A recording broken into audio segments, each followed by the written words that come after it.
Hello ಹಾಂ ಹೇಳಿ ನಾಳೆ ಮಾಡ್ಕೊಡ್ತೀನಿ. ಎಷ್ಟು ಜನ ಆರ್ಟಿಸ್ಟು? 15 ಜನ. ಓಕೆ ನಾಳೆ ಸಿಗ್ತೀನಿ ರವಿ.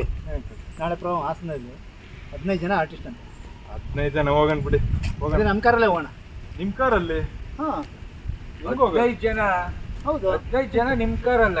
ಏನ್ ಕಾರ್ ತಗೊಂಡಿದ್ಯಾ ಅಥವಾ ಯಾವ್ದಾರು ಬಾಂಬೆ ಲಾರಿ ತಗೊಂಡಿದ್ಯಾ? ಅಲ್ವಾ ಈಗ ನಿಮ್ಗೆ ಹೇಳಿಲ್ಲ. ಅಯ್ಯೋ ಅದು ನೆನ್ನೆ ತಾನೇ ಬಂದ್ಕಣ ಹೇಳಿಲ್ಲ. ನಮ್ಮ ಕಾರ್ ತೋರಿಸ್.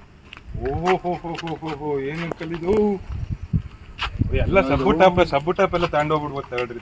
15 ಜನ 25 ಜನ ನಿಮ್ಮಂತವ್ರು ಆದ್ರೆ 50. ನಮ್ಮಂತವ್ರಾದ್ರೆ ಒಂದು 15 ಕಾರೆಲ್ಲ ಬಿಡಿದು. ಇವ್ನ ಏನ್ ಮಾಡೋನ್ ಗೊತ್ತೇನೋ, ಅದೇ ಅಂಬಾಸಿಡರ್ ತಗೊಂಡ್ಬಿಟ್ಟು ಮುಂದ್ಗಡೆದು ಒಂದು ಇನ್ನೆರಡು ತಗೊಂಡೋಗಿ ಶಿವಾಜಿನಗರಕ್ಕೆ ತಗೊಂಡೋಗ್ಬಿಟ್ಟು ವೆಲ್ಡಿಂಗ್ ತಗೊಂಡೋಗಿ ವೆಲ್ಡಿಂಗ್ ಮಾಡಿಸ್ಕೊಂಡು ಏನ್ರ ಇದು ಸರಿ. ಈ ಕಾರ್ ಏನೋ ತಗೊಂಡೆ, ಇದೇನು ಪೆಟ್ರೋಲ ಡೀಸೆಲ್ ಏನ್ ಹಾಕೋದು ಇದಕ್ಕೆ? ಎಲೆಕ್ಟ್ರಿಸಿಟಿ. ಎಲೆಕ್ಟ್ರಿಸಿಟಿ ಇಷ್ಟು ದೊಡ್ಡ ಗಾಡಿಗನ್ನು ಒಂದ್ ವಾರ ನಿಲ್ಸ್ಬೇಕಾಗ್ತದ ಅಷ್ಟೇನೆ. ಅದಕ್ಕೆ ನಾನು ಆಲ್ರೆಡಿ ಚಾರ್ಜ್ ಹಾಕಿದ್ದೀನೋ. ಚಾರ್ಜ್ಗೆ ಹಾ ಗೊತ್ತಿಲ್ವಾ? ತೋರಿಸ್ತೀನಿ ನೋಡಿ.